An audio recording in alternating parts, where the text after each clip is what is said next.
My name is Mary Tanner. I'm serving as interim provost here at the University of Tennessee at Chattanooga, and it is my pleasure to welcome you. My welcome is afforded you from the University of Tennessee at Chattanooga and the Chattanooga Women's Leadership Institute. This university has made a commitment as a Carnegie Engaged campus institution to work with community partners to educate and inform students and citizens alike. And the relationship between UT Chattanooga and the Chattanooga Women's Leadership Institute is a long one. Several UTC faculty and staff are members and have served on that board. So we are together, and we are happy to welcome you to tonight's forum. My great pleasure to introduce you, our moderator tonight, Sydney Sexton.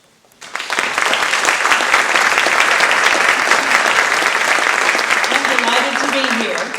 A wee bit disappointed that it's not a debate, so don't anybody just leave because you're disappointed that it's not going to be so exciting. But I guarantee you these candidates are going to keep it exciting for us. We're going to keep the energy up, and we're going to get some good answers to the questions that are on your minds, because I did not formulate these questions. The Chattanooga Women's Leadership Institute came up with questions, and I'm also going to come up with some questions of my own as I listen to these gentlemen, and we try to come up with some things that I believe will be of interest to you. So there may be a follow-up here or there, but we want to get to the issues, and we want to get to what everybody is concerned about. And I want to say thanks to all of you for being here. I thought it was really wonderful. Did you see Carol Burrs's sign in there? She is encouraging people to vote. She's running unopposed, but she came tonight, and she says, your vote is powerful, use it. And all of her signs are up, so let's support her in her campaign and get your friends and your neighbors out to vote. I know the mayoral candidate and the city council races are a little bit off from what folks are used to because everybody just finished with an election, but it is so important, and it's so important for the future of our community. And every time we have an opportunity to vote, I say, let's get out there. Let's meet these gentlemen, and I'll let you know what the format is. We had discussed a little bit earlier, and Andy Burke said, well, I don't need to go first every time, because we were talking about doing it alphabetically.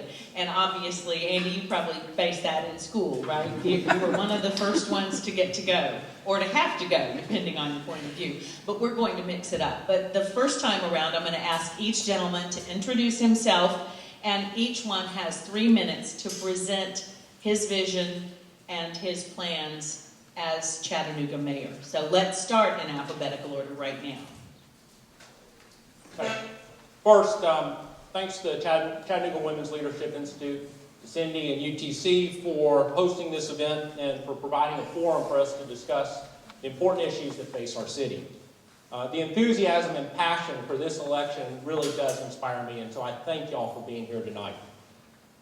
This is truly a time of great opportunity and challenges for our city. For the last 30 years, we've seen Chattanooga undergo a tremendous transformation. Firms like VW and Alstom have come here from across the globe to invest in our city. Our downtown is a model of revitalization. And at the same time, we have restored our natural beauty that brings tourism here, as well as enhances our quality of life. When I was young in Chattanooga, our young people talked about where they would go when they left. Now, for young people and families and entrepreneurs, our city's the place to be. But while the promise and potential for our city is great, so are our challenges. We have too much crime. That is unacceptable, and it will change. Too many of our young people are not prepared to take advantage of our coming prosperity. Whether it is a new tech company in St. Elmo, a new grocery store in East Chattanooga, or a new retailer in East Brainerd, my administration will be relentless in creating jobs. And the foundation of meeting these challenges is an excellent education for all. I'm running for mayor to fulfill the promise of our future by meeting these challenges. On crime, our police department will have the support it needs from our mayor.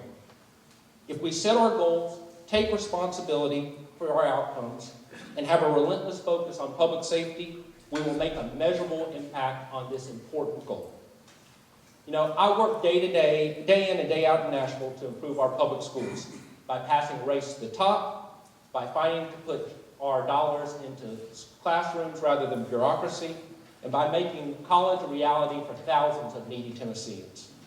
For too long in our community, we have pointed fingers rather than raising hands when asked who's responsible for educating our kids. As mayor, I will raise my hand and say, I share that responsibility. And when it comes to jobs and the economy, we will continue to bring new industry to our community while supporting our existing businesses. Chattanooga was built on a great entrepreneurial spirit. Those days are returning. We will find new ways to support and create opportunities for our small businesses and fuel our next decade of economic development. The only way we can do all this is to have a city government that works. That means we should budget based on outcomes, not tradition. In my administration, if something works and it's a priority, we will keep doing it. Again, thank you for being here tonight. Chattanooga's greatest strength is our people. You prove it again by being here. All right. Thank you, Mr. Burke. Next candidate is Chester Heathington.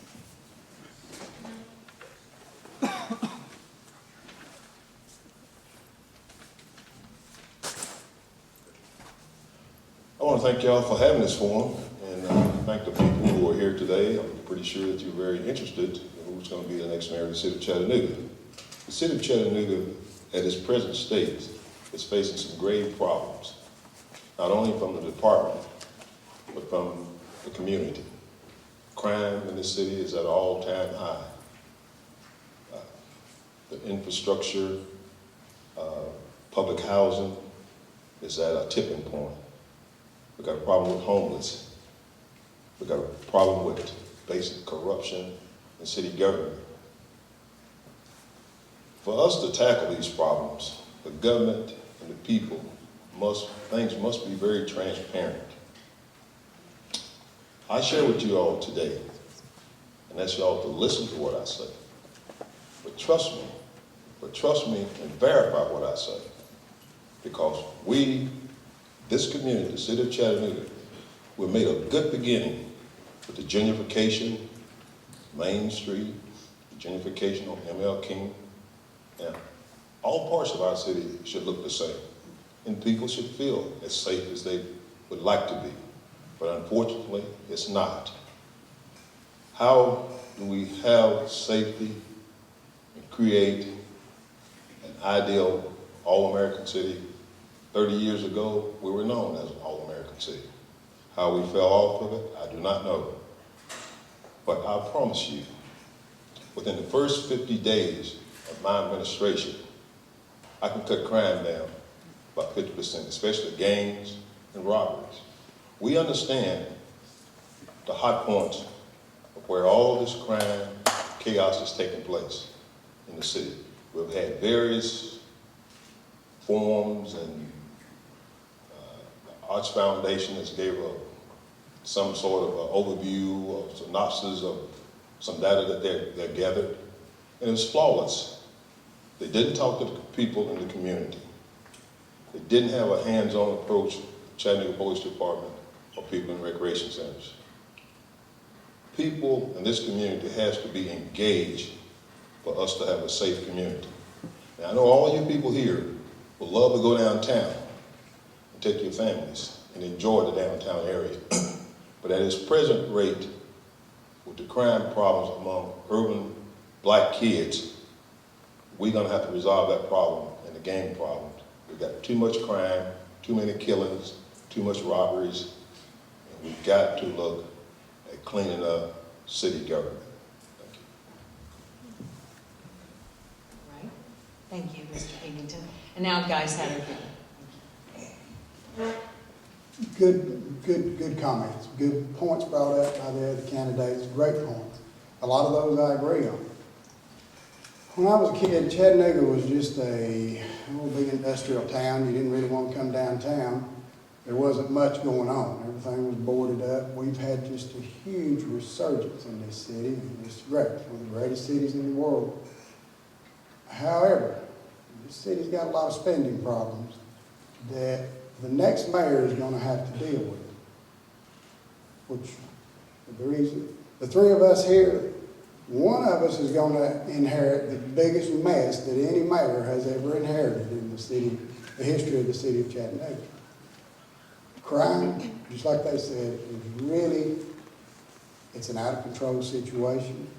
I'm sure everyone doesn't have all the answers. One of the answers, though, is increased police presence. Our police department has had a lot of its tools taken away that they work with. The cruisers have been taken away. They have to jump through hoops in a merit pay system that gives no one the incentive just to do their job. I worked for 27 years down at, well, I actually worked 32 years at the Moxie Bean wastewater treatment plant, and I operated the oxygen plant. I loved the job. We made gaseous oxygen, liquid oxygen, nitrogen. We used it in our processes there with the wastewater treatment. However, I didn't want to be a chief operator. I didn't want to be this or that. So I was held back because of that. The Chattanooga Police Department and the fire department are in the same boat. They're trapped with this merit pay system. We need to reward our public safety people. We need to give them the tools to work with. The police presence is the answer to the crime in this city. We've got budget issues in this city. We don't have a revenue problem in this city. We've got a spending problem. Last night at the city council, okay, we have already set up a wastewater board, Moxie Bean Clean Water. And now they're wanting to spend $100,000 to a company out of Colorado to set this up. There's nothing to set up. It's already been set up through the city, through the state. If there's any further administrative duties, that could be done by the city attorneys. We've sure got plenty of them. And that's all I have to say for now, but I appreciate it. And Thank you, Mr. Satterfield. I think because each one of you mentioned crime, I'm going to go with that question first for each of you gentlemen. And we will start this round with Mr. Heathington. The question is, what are your thoughts on improving public safety, specifically the gang situation? We've established there's a problem. Now let's talk about what your solutions are, gentlemen. The gang problem, it's a simple problem. Young kids, 14, 16, 17, 18, they generally stay at home with their parents. These urban kids, you can set your clock by them. They go to bed at 4 or 5 o'clock at night, wake up at 6 o'clock. Same routine. We have, if you were the owner of a home and you rented that home to drug dealers, the city would ask the city attorney to get a public nuisance law to clean that house up, to close it down. We got a private developer here in this city. This place is the epicenter of drugs. These people make millions of dollars off of this complex, but yet they provide no safety. We will have a gang task force that will operate 7 days a week, 24 hours a day, and we will penalize the people who own these properties. And gentlemen, you do have permission to finish your sentence. Thank you. We appreciate you following the clock, but we're not going to be that stringent with you. Okay, let's go in this order then, Mr. Satterfield, your answer to the question concerning what are your thoughts on improving public safety, specifically the gang situation, excuse me. again, I think the answer to that is proper funding of the police department. There needs to be more police presence in these areas. There's a lot of areas around the city that, my neighborhood for instance, I don't need a policeman cruise in my neighborhood, but they could sure cruise some of these troubled areas. Shift changes could take place at these troubled areas. Officers could be required to cruise through these neighborhoods one time during their shift. Again, like he said, a lot of just the urban blight that has occurred in a lot of the areas in town That's a lot of problem too. The city needs to put more effort into cleaning up these parts of town. There's a lot of just, you drive down through there, drive a lot of parts, it's not only the blight of the residences and all, it's just the blight on the city side of it. Trash and brush everywhere. It doesn't breed a good attitude. There you go. And Mr. Burke. Would you like me to repeat the question? That's all right. Okay. Our crime problem is unacceptable. I can't go someplace in our city without hearing somebody tell me about the drug house down the street, or graffiti on a nearby building, or the problem that they feel with the public safety outside their house. We're going to do something about this. Crime is a community problem. That means all of us have to play a role in the solution. Part of that is police. The police must have the support of the mayor and my administration. They will get it. The second thing we have to do is also realize that all of us, parents and teachers and families and private industry and our nonprofits and yes, government, we have a role to play in the solution. If we can find ways to give our children an avenue to success, to do something with our youth, then we can show them the right path before someone else shows them the wrong one. We will make a dent in our crime problem in our city. Thank you. Now, something that I don't believe I heard in any of your introductory remarks, but what will you do to develop a good working relationship between the city and the county? And do any of you have something you'd like to express about some kind of a future, if we talk about the M word, the metro government? I'd like to start with Mr. Satterfield. I'm totally 100% against metro government. It's been proven the citizens do not want it. They voted it down. Some combining of city services is fine, as long as it doesn't affect someone's pension or their job. There's a lot of areas in the city where we could work together. County does a good job with all of their departments. They really do. But as far as metro government, I'm totally 100% against it. A lot of the annexation that has taken place, I'm totally against it, because there's a lot of services we can't provide our current residents with now, much less taking on more area. Mr. Burke? If you look at when we've made progress in the past, it's been when the city and the county have worked together. Tried to find the common goals and the way that we can get there. Yesterday, there was an article in the Cattanooga Times-Press about my relationship when I was in Nashville with my fellow legislators, some of whom didn't agree with me all of the time. But I was managed to work together with them to pass important pieces of legislation like Tennessee Works, which moved thousands of Tennesseans from the unemployment rolls to the work rolls while saving the state hundreds of thousands of dollars a year in the process. Well, we've got to get back there, and we will. I'm running for mayor to be the mayor of the current city of Chattanooga. But I also understand we have to make sure that every dollar of our taxpayer dollars is used wisely. And so if there are places that we can consolidate and better use our taxpayer dollars, let's do that and use the dollars where they're most necessary for our priorities. And Mr. Heathington?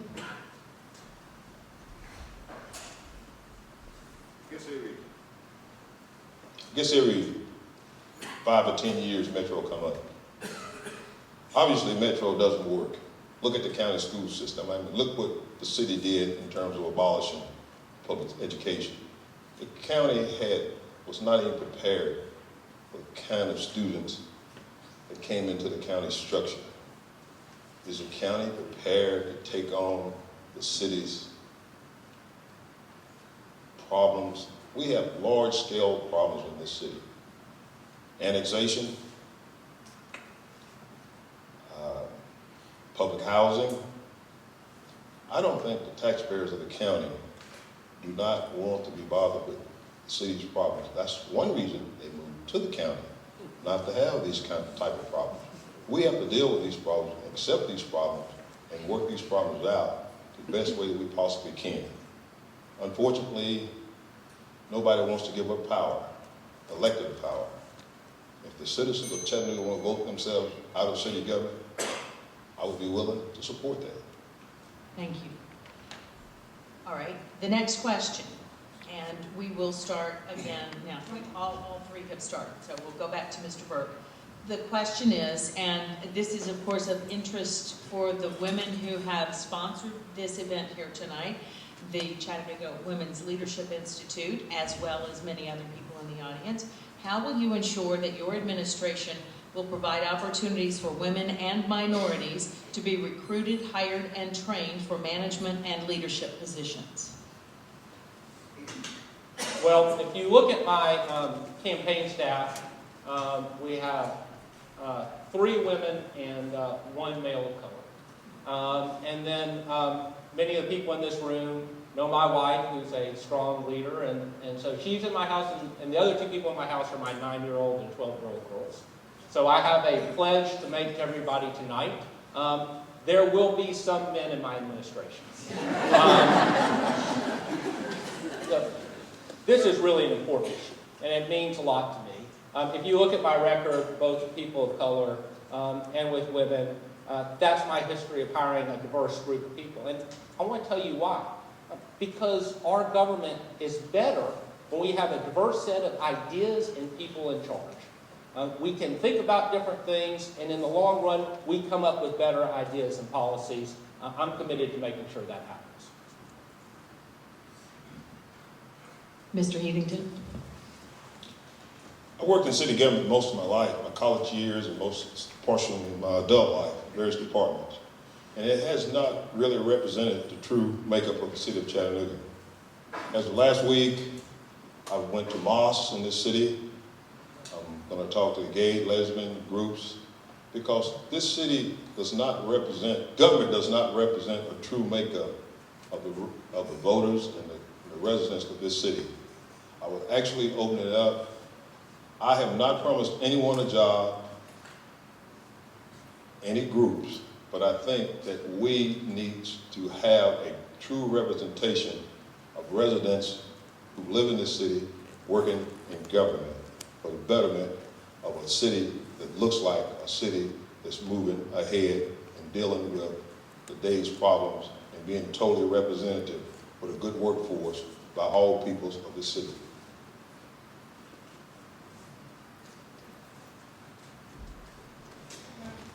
I worked for the city for 33 years, and I tell you, I don't know what I would have done without the ladies around there. I was just talking earlier to a couple of ladies there at City Hall. Everyone kind of dodged walking by my office because I'd always say, come and show me this. We have to have, you're going to have a lot of women in government if you get anything done. You're famous for that. It's true at my house. It's true anywhere. If you want something done, or if you want the answer, just ask a woman. 9 times out of 10, they'll steer you in the right direction. Minorities, I think they should be, everyone should have the same opportunity, regardless of their background, their race, their gender. Everyone should have an opportunity in city government or any other organization, as far as that matters, to make it a good environment for everyone to work at. Thank you. Thank you. All right, we'll start with Mr. Heathington on this next question. And since we talked about women and minorities because of the sponsors of this event, the co-sponsors are UTC and the fine folks here. How do you see, or excuse me, what do you see as the relationship between the city and the university?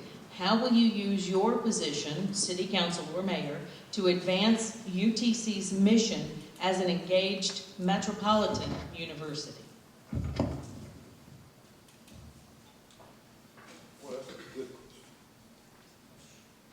That's a good question.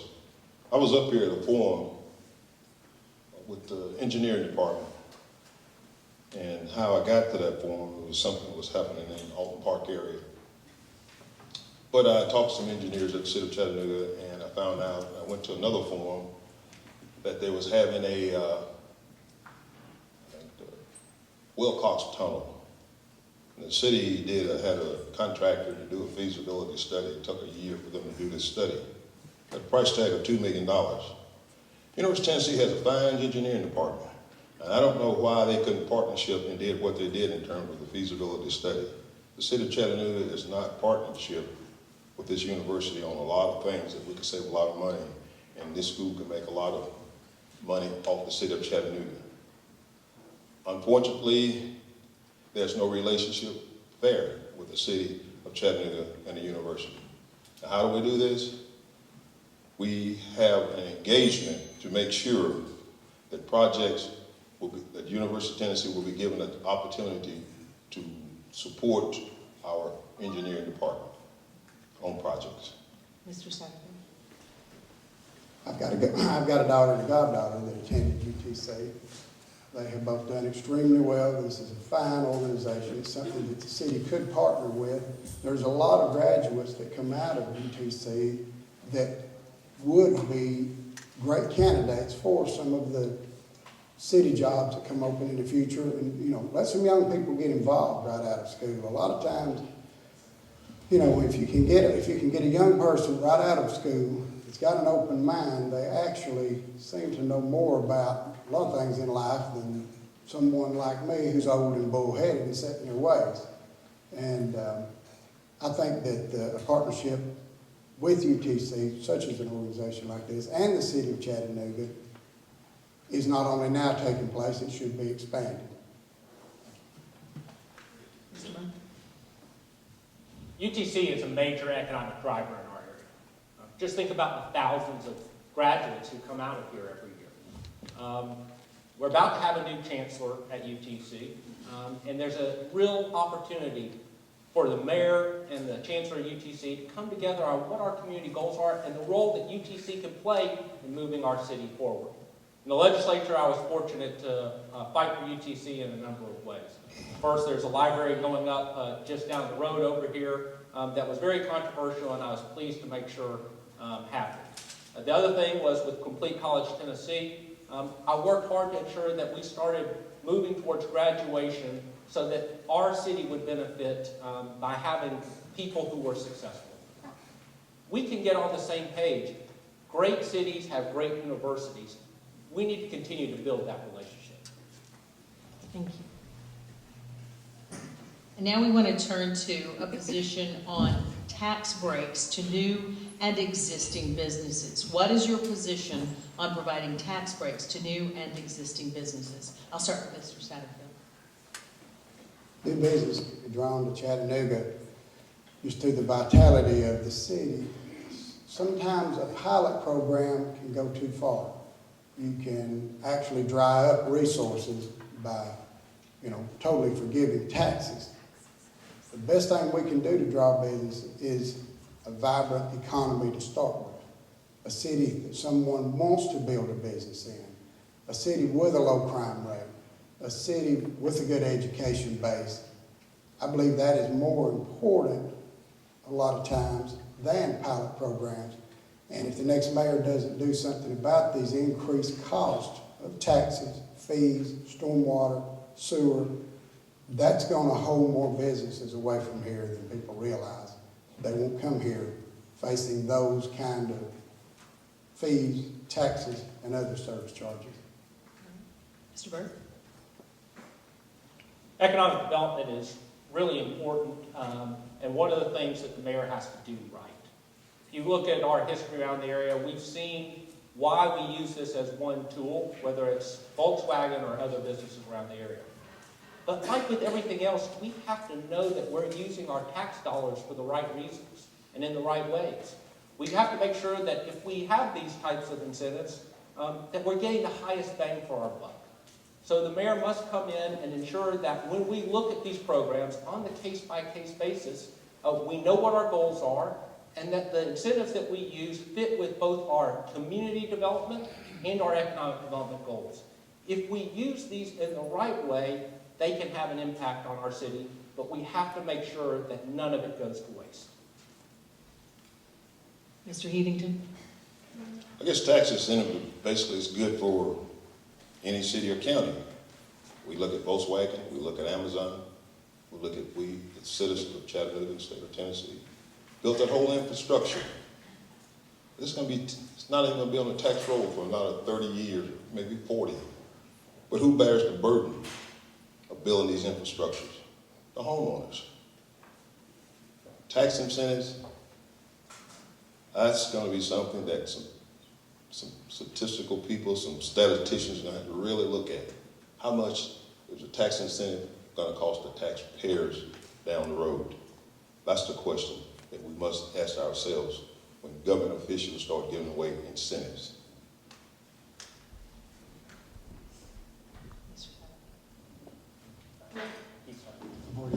You started. Thank you. All right. We're going to follow up with that, and as we continue to talk about businesses, let me ask then, we'll start with Mr. Burke. Thank you for keeping track for me. How do you intend to promote local entrepreneurship? Our city was founded on a great spirit of entrepreneurship. Think about the businesses that were founded here and grew here. Businesses like Coca-Cola Bottling, Provident, Crystal. These are businesses that changed our city forever. We're starting to see that type of spirit again. If you look at whether it's Gig City or the things going on Main Street, you see this incredible percolating of ideas around our city. The mayor has to support that, whether that's getting government out of the way or finding the ways to marshal our resources together so that we can promote our city. Entrepreneurship is going to fuel our next decade of growth. It is the next big thing in our city, and I will do everything I can to support it. Mr. Heathington. Repeat that question again, please. Yes, certainly. How do you intend to promote local entrepreneurship? Well, I'm a guy who believes in low taxes and limited government. Entrepreneurship starts with the people who wants to create a business. Now, if there's any way that the city can assist someone in creating a business without funds from the city government, so be it. But entrepreneurship starts with the individual effort to develop and spend his own money with his own ideas and create a business plan for himself. We're not in the business of writing business plans out for entrepreneurs. Entrepreneurship is where people come and invest in a city because they have an idea, they have a dream, and they can see a city that's on the move. Entrepreneurship in Chattanooga for the past several years has thrived. It amazes me every day, the new businesses that are in town, the new technical businesses, the new basic service businesses, dealerships, automobile, not counting your huge manufacturing facilities. Entrepreneurship is driven by a good business climate, put forth by not only your local government, your state government, your county government, but the overall attitude and placement of that business in areas in town where it will thrive. That's something that any entrepreneur needs to look into. And I think Chattanooga is a great place for that, getting better every day. I've really seen Chattanooga turn around in the last 35 years. It was a place at one time nobody wanted to come to. Thank you. All right, thank you. And then almost in a related part, and we're talking about your visions for Chattanooga and what you see the future would hold. How do you feel issues should be addressed as they relate to planning, both regional planning, Thrive 2055, and appropriate urban design? All right, let's see, who do we start with here now? Mr. Heathington. It's a little complicated question, kind of a two-pronged question. How do you feel issues should be addressed as they relate to planning, both regional planning, Thrive 2055, and appropriate urban design? Any planning of any major importance to taxpayers, they have to be engaged. Most of the planning now dealing with urban planning, the people come to a meeting and there's a plan and the city says, this is what we're going to do. And the community is not engaged in any planning. For the downtown development, you find a whole different dimension of business, corporations, looking at the riverfront, whatever development. I mean, it's a community planning, but urban planning, I don't know what we can do in urban planning. First of all, before we can talk about urban planning, we got to safeguard the urban streets. I mean, these streets are worse than Beirut or Syria. I guess most of you people say, I don't see it. Go to East Chattanooga, go to Alton Park, go to South Side. You see it every day. Planning, we've got to find a way to make it safer for the entire city of Chattanooga. And I'm also going to ask you to repeat the question. No problem. How do you feel issues should be addressed as they relate to planning, both regional planning, meaning Thrive 2055 or anything to that extent, and appropriate urban design? What would your approach be to planning? My approach would be government involved in this plan to some degree, but not trying to run everything. The Thrive 2055, I think that's a little optimistic and a little too far thought. Too far. It's just too far out there. I believe in more of a 10-year increment plan as far as building, the proper climate for this urban design and development. Not only that, some of your other designs as far as suburban, even some out into our further reaching parts of the city, and also some of our downtown areas. I say downtown, South Side, East Chattanooga over that way. It needs to be kind of drawn into that area to make it a more whole organization. Mr. Burke? Over the last several years, I've been fortunate not only to represent a good portion of Hamilton County, but all of Marion County just to our west. I've seen the way that the things that they do and the things that we do here affect each other. When something new goes on here, they see people living over there. And when something new goes on over there, the people who live in Marion County come to our city, they shop here, they go to restaurants here, they spend money in Chattanooga. This is actually a really important process, and I'm happy that I'm going to have the opportunity to take some of the contacts that I've made throughout the state over the last several years and find ways to grow opportunity for Chattanooga. Planning is important. We have to involve the community in what we're doing, and that's everybody in our community. When we do that, we can grow in a smart and efficient way. We're winding down, and I'd like to insert a question of my own. Observing as a citizen of the community and a newscaster, the last administration has been under fire for a number of issues, and it's also had some great success on certain issues. I'd like to know if there is any one thing or more than one thing that you would do differently or that you would dismantle that has been brought in the last administration. And we will start with you, Mr. Satterfield. The biggest problem is just waste. I worked with internal audit. We uncovered $45.3 million in misappropriated funds at the Moxley Bend wastewater treatment plant. That's a lot of money. If that money had been properly spent and not spent on collapsing structures, a $22 million filter press that didn't work, $12 million digester that didn't work, if we had spent that $45.3 million wisely and on basic sewer and stormwater infrastructure, we wouldn't be facing the $250 million consent order, which is nothing but a fine, is all it is. If this is not addressed by the next mayor, Chattanooga's going to be in the same shape that Birmingham, Alabama, and its surrounding Jefferson County. They're bankrupt. Stockton, California is bankrupt over an out-of-control sewer project. Money is already questionably being spent. Internal audit's checking into it right now. Mr. Burke? The first criteria for figuring out how you want government to operate is figuring out what your community goals are. And so if you could put together what your vision is for the city and where you think the community needs to go, you can start figuring out what government should look like and how it should operate. I've talked to you a little bit tonight about the things that I think are critical for our community: economic development, education, crime.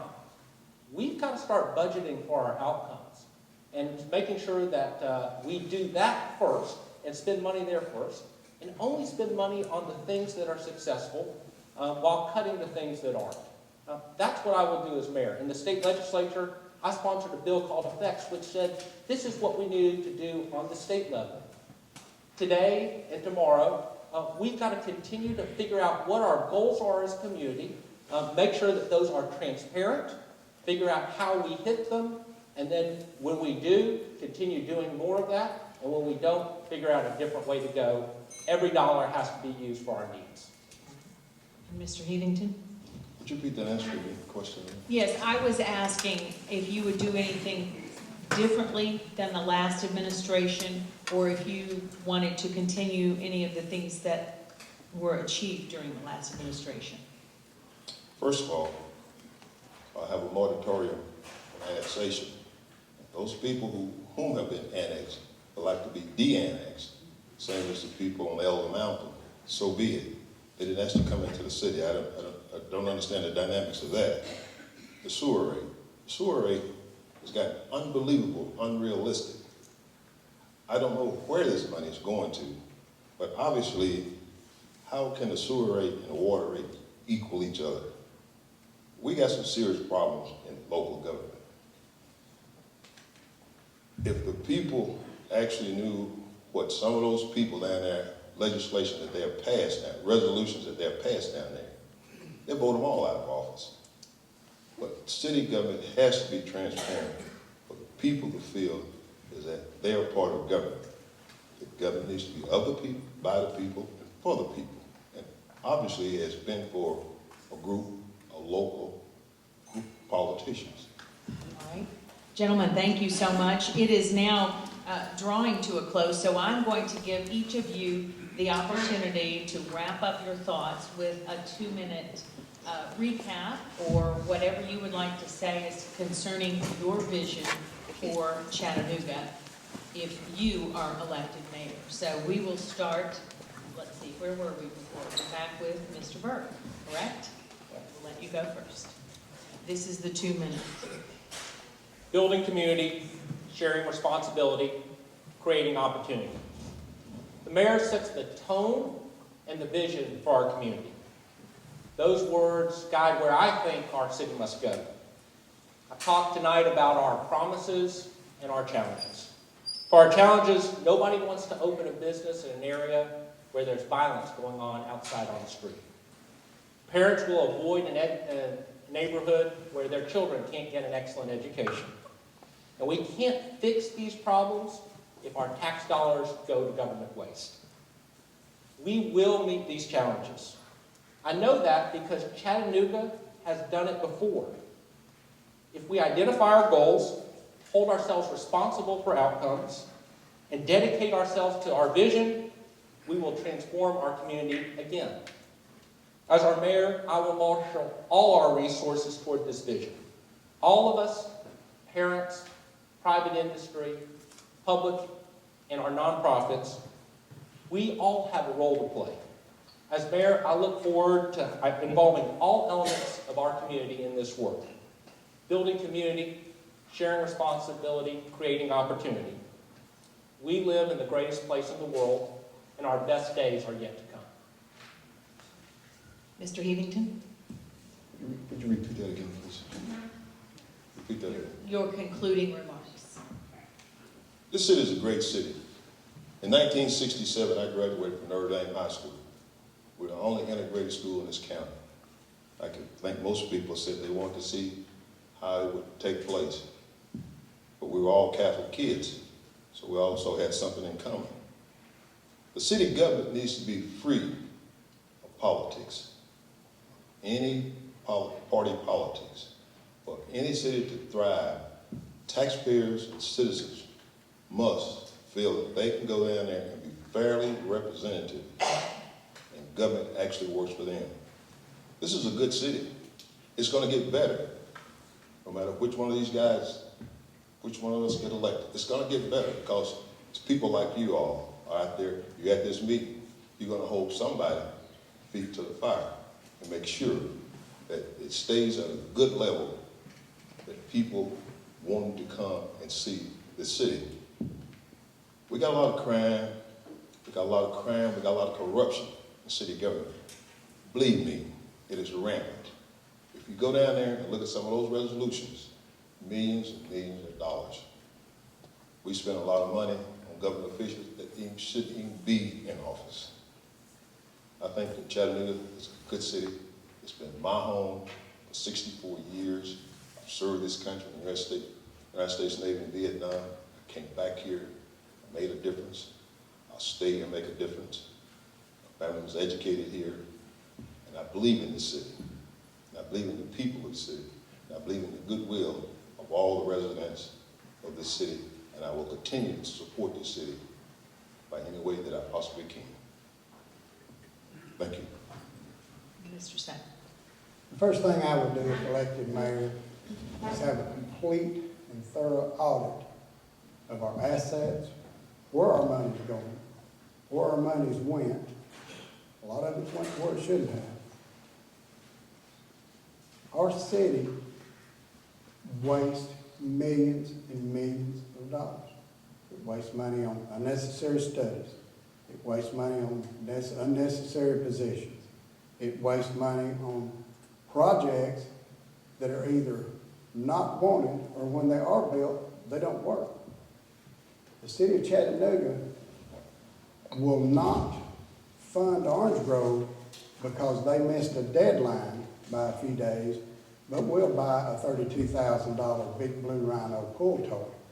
And I have nothing against Big Blue Rhino pool toy. I ride my bicycle by it, you know, that's great. But it shouldn't have been bought at the taxpayer's expense. That's my biggest problem. That's my platform. It's the waste. I've seen the corruption. I testified 2 hours with the FBI on August 21st over some of this deal that's going on over at Moccasin Bend.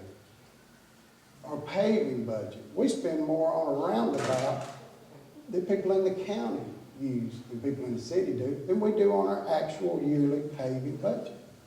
Something has got to be done. The waste has got to be cut. First thing we got to do, though, is get a complete and thorough audit, no matter which one of us is in there. Cut the waste, cut the spending. There's some things we may even need to get the law enforcement community involved. I've seen it firsthand, 33 years of it. Thank you. Thank you.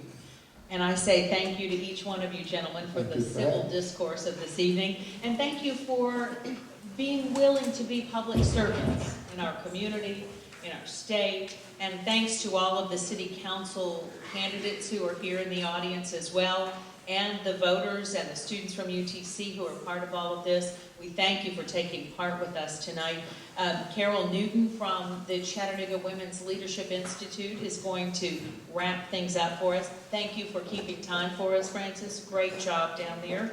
And we didn't have to stop anybody. It was very, very much of a gentleman's discourse, and we thank you for that. It's been a great evening, and I'm very honored to have been a part of it.